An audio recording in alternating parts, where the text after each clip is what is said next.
On the morning of February 28, 1997, what began as an ordinary bank robbery in Los Angeles turned into one of the most intense gun battles in modern American policing.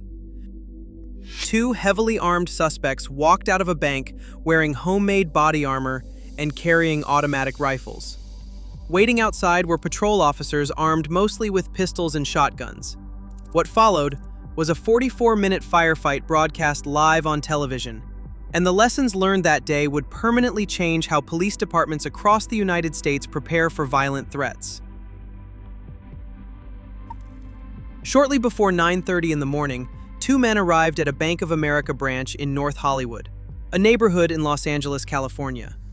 They were not ordinary robbers. Both had spent months preparing for this moment.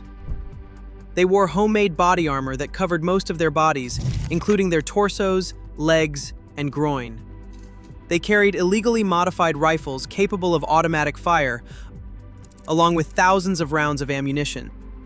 Inside the bank, employees and customers were quickly forced to the ground as the robbers demanded money from the vault. The entire robbery lasted only a few minutes. However, something had already gone wrong for the suspects. Police patrol units in the area had been alerted to the robbery while it was still in progress. When the two men exited the bank, they immediately encountered responding officers waiting outside. Within seconds, gunfire erupted. The suspects opened fire with their rifles, unleashing a barrage of automatic gunfire across the street.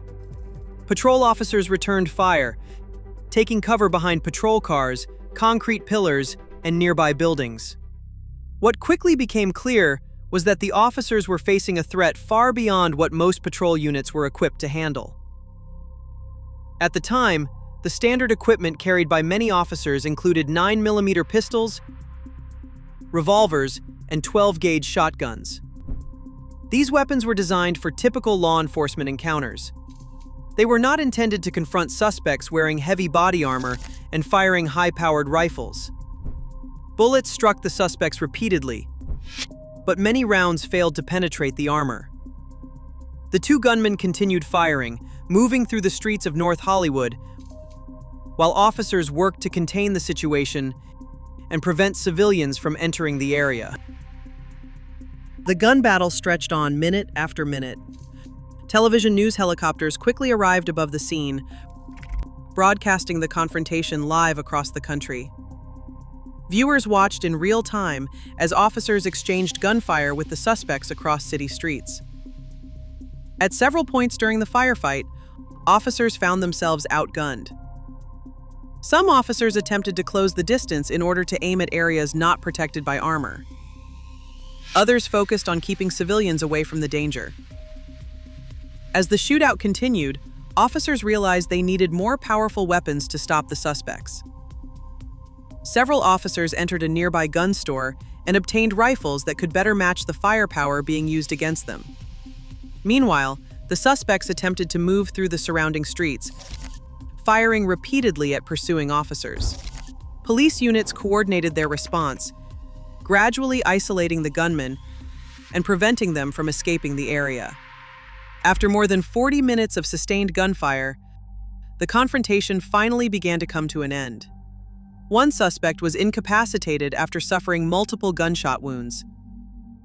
The second suspect attempted to flee, but was eventually stopped as officers closed in. When the shooting finally stopped, the scale of the event became clear. Numerous officers and civilians had been injured, though remarkably, no civilians were killed.